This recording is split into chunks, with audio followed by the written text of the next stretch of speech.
Station, this is Houston. Are you ready for the event?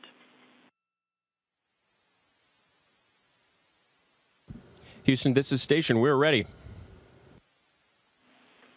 WTAE, this is Mission Control Houston. Please call Station for a voice check.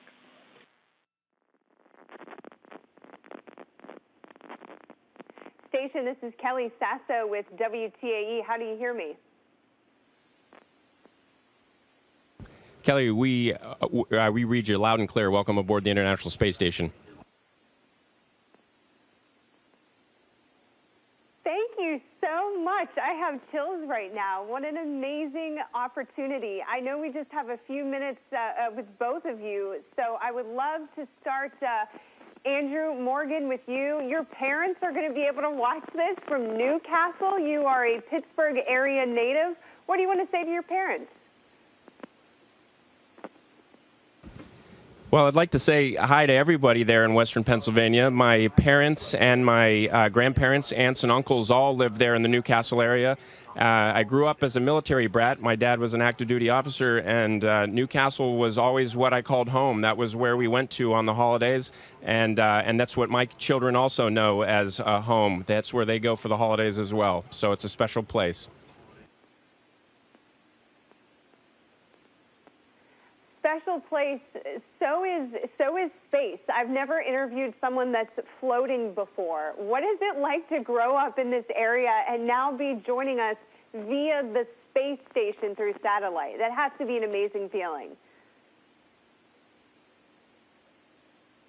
Well, it's a tremendous honor. We view, Nick and I are both military officers, and we've been serving our country all of our lives and all of our careers, and now this is just a continuation of that service, to be on board the International Space Station, representing not just our country, but an international partnership and the entire, all of humankind. It's a tremendous honor for us.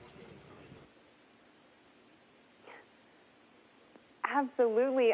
Nick, while we have you here with us as well, talk to us about your current situation and what it is like to experience anti-gravity, something most of us will never get a chance to experience here on Earth. Space is just this amazing place where everything floats. And that's why we're here, because on the space station, we have the ability to do experiments in the presence of weightlessness, where gravity is not the dominant force and things just float around. And that helps us really peel back some of the science and understand exactly how things work at the really small level. And that gives us the breakthroughs that we need. So that's why we're up here. The space station is a laboratory to discover how things work when everything floats. And I got to tell you, it's a lot of fun at a personal level to be able to do backflips and front flips and just fly around the station like I always wanted to when I was a little kid. And it's even more fun when we're having dinner together, throwing food at each other and trying to catch it or trying to eat off a spoon with no hands. That's got to be the elephant in the room, because I know what you're doing is so important scientifically, but it also looks like so much fun too. And speaking of that, Andrew, I know you had a chance to do your first spacewalk not long ago. If you can, describe to our viewers here in Pennsylvania what that's been like. That is true. Just 2 weeks ago, Nick and I did it was Nick's third spacewalk, my first spacewalk. It was wonderful to do it with my friend, and he was a great mentor through it. When we went out that hatch, we were over the Mediterranean, and you could look down and you could pick out clearly the geography below us. You could see the Italian peninsula, the island of Sicily, and then we saw the Nile River. It was beautiful. But after that, we went to work for about 6.5 hours, and I really didn't have much of an opportunity to look back at the Earth. But the views that we did have were amazing.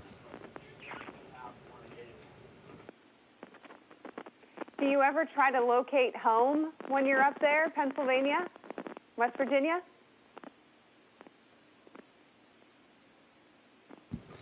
We flew over the East Coast earlier today. We make an orbit around the Earth every hour and a half, and the geography under us is constantly changing. But we love flights over North America. Right now we have a great view of the hurricane, and we've been tracking that, taking photos of Hurricane Dorian as it's made its way north off the East Coast, and providing photos and imagery so people can see as the storm's developed, and we've been keeping an eye on it for everyone.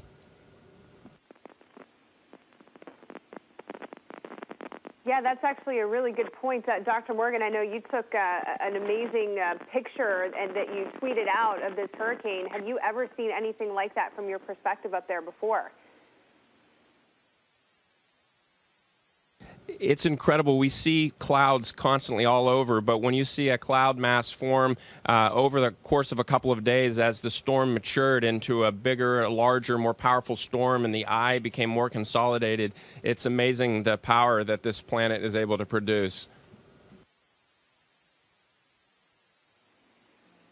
If you can, I know we just see the two of you there in this shot, but explain to us what the culture is like up there. How many people are with you, if anyone else? The crew on board the International Space Station is a crew of 6, and we have 3 Americans, 1 Italian, and 2 Russian cosmonauts as well. And we're all working for one International Space Station program, even though we all ultimately work for our individual space agencies. Up here, we're like a family. It's a wonderful experience to eat our meals together and to relax together, but also to work alongside each other. Earlier today, Nick and I spent half the day doing an experiment called fluid shifts, working together, where we're looking at how our physiology changes in microgravity. So we're living, working, playing together. All 6 of us. How long will the two of you stay there?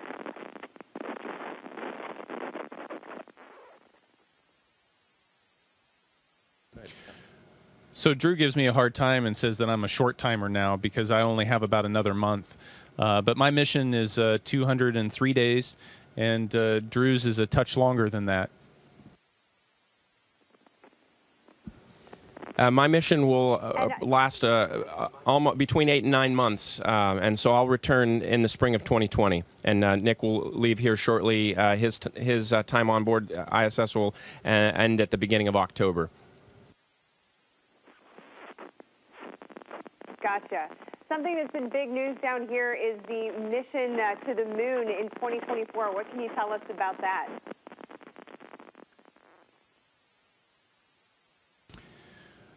Well, the program's called Artemis, and NASA has the goal of getting us back to the moon and putting the first woman and the next man on the surface of the moon, and then doing it in a way that allows us to sustain that, because that's the proving ground where we're going to learn what we need to learn in order to press further on to Mars.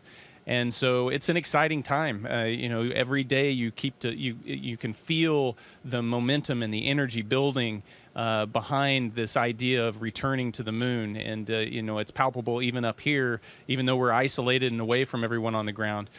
So if you're interested in getting involved with the space program, now's the time. Whether it's, on the commercial side or NASA, or, we're bringing it together from a global collaboration trying to get back to the moon. So we're very fortunate to be where we're at this time, and things are looking very good and promising in the future. And last question for you, Dr. Morgan, especially being from here, I think you offer a hope to kids who might look at this as a very real career possibility. What do you want to say to those kids who are interested in getting into this? Well, I have always said that the formula is very simple. You should do what you love, find that thing that you love, do it well, and then always be a good team player along the way. And, I didn't plan a career around how best to become an astronaut. I just stuck to that formula. And whether that leads to being an astronaut or not, it will definitely lead to a fulfilling career. And so that's my best advice. And one more thing, we do have something for the viewership area that I know will be a big hit when the upcoming NFL season kicking off this week. There are Pittsburgh Steelers fans on board the International Space Station. Yes, Yes, that is awesome. I hope you're cheering them on with us on Sunday. Thank you guys so much for your time. We really appreciate it. The Steelers will appreciate knowing they're getting support from space. Thank you guys. We're thinking about you and wishing you the best of luck. Thanks very much for your time. Station, this is Houston ACR. That concludes the WTAE portion of the event. Please stand by for a voice check from KDKA.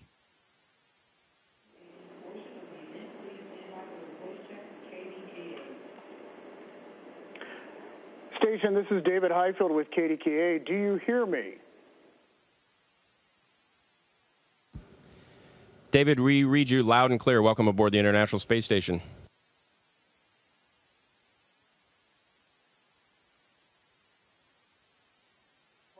For talking with us. We're going to get started here. We're going to begin taping this.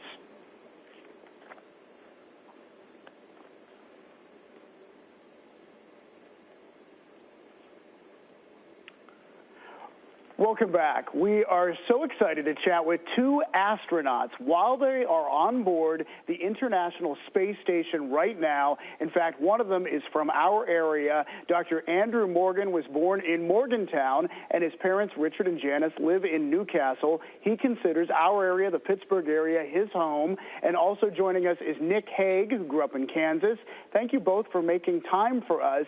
And first off, Andrew, since you're from our area, is there anyone that you would like to say hi to here in Western Pennsylvania? Yes, as you mentioned, I consider Western Pennsylvania and the Newcastle area to be home. You know, I grew up as a military brat. My dad was a career military officer, and it was important for me to have a place to call home. And my parents, my grandparents, and all aunts and uncles and cousins all live there in the Newcastle area, and it's a special place to me. So it's a real privilege to be part of your viewership area and say hello to everyone. So thanks very much.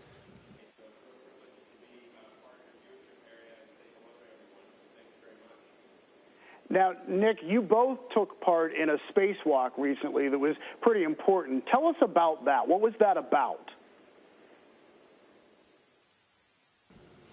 Yes, so not too long ago, it seems like a month ago, but it was only just over a week ago, we were able to, Drew did his first spacewalk. I went out for my third time, and it was to install a docking adapter to essentially give us a second port so that the commercial crew vehicles that we're going to launch our crews out of Florida in have a place to dock to on the station. So in the very near future, early next year, we're going to be receiving crews from Florida for the first time in a long time. You know, both of us launched out of the Baikonur Cosmodrome on a Soyuz vehicle, and so we're getting that capability back within the United States, and so that's a huge milestone for us.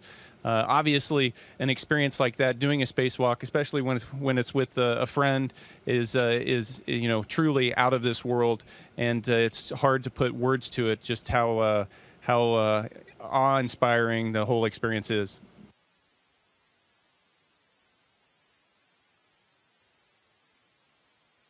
Andrew, I want to ask you about the spacewalk as well, because you were out there for 6.5 hours. And I also, by the way, I love how you're passing the mic back and forth. I never thought about this, but with no gravity, you can just sort of toss the mic to each other, huh?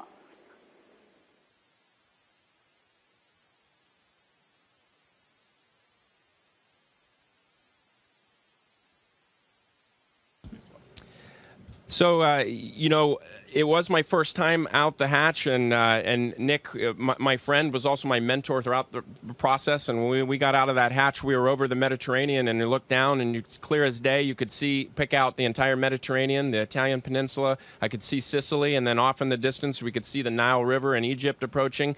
And that was about the best view that we got of the Earth for the rest of the day, because we spent the next 6.5 hours getting that docking adapter installed. And so we were working very hard. It's a lot of hard work, but the view is incredible, and it's well worth the hard work.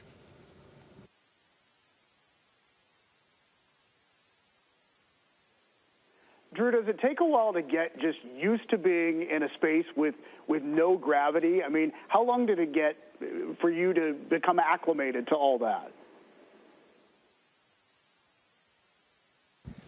Well, it takes a couple of days to certainly just kind of figure things out because we are learning to live up here. Nick and I are spending greater than 6 months up here. Nick is in his sixth month up here. I'm up here now in my second month, and I'll be up here for a little over 8 to 9 months. So you learn more and more, and you have to learn how to do just the activities of daily living, going to the bathroom, eating, drinking, personal hygiene. All those things take time to learn, but it's a lot of fun to do them. Just like us passing the mic back and forth, you can imagine brushing your teeth is a lot of fun when your toothbrush floats as well.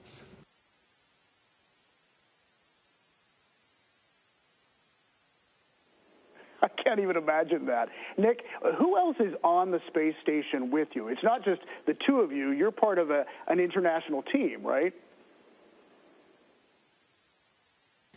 Absolutely. It's an international team. So there are 6 crew members on board the station. There are 2 cosmonauts from Russia, and then we have 4 astronauts, 1 Italian, and then 3 U.S. So it's an international crew on board, 6 people. But then you also have the team on the ground that's spread across the globe. And so, there's more than 100,000 people spread across the globe supporting this mission. And they're in the United States, they're in Russia, they're in Germany, they're all across Europe, they're in Canada, they're in Japan. They're everywhere. And so it is truly a global mission. And if there's any legacy of the space station program, it's that collaboration that brings together countries from across the globe for that single purpose, that single positive purpose. It is what makes the impossible possible.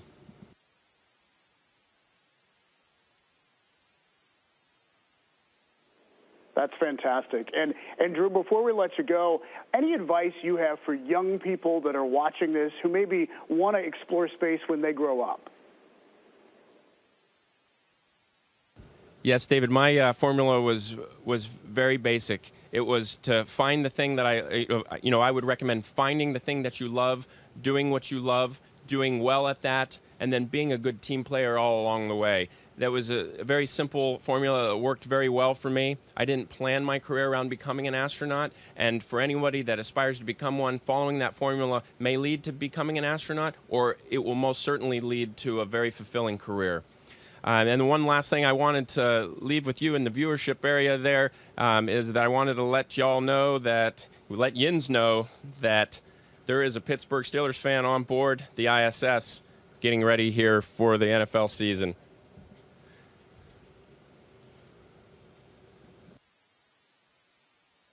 I love it. A terrible towel in outer space. That is fantastic. Thank you both so much for talking with us. We are so proud of the work that you're doing, and we wish you safe travels on your return home. We're rooting for both of you, and I know you in particular, Drew, have a lot of fans here watching in the Pittsburgh area. Love that you have the terrible towel and that you're doing flips right now with the terrible towel. Thanks for joining us.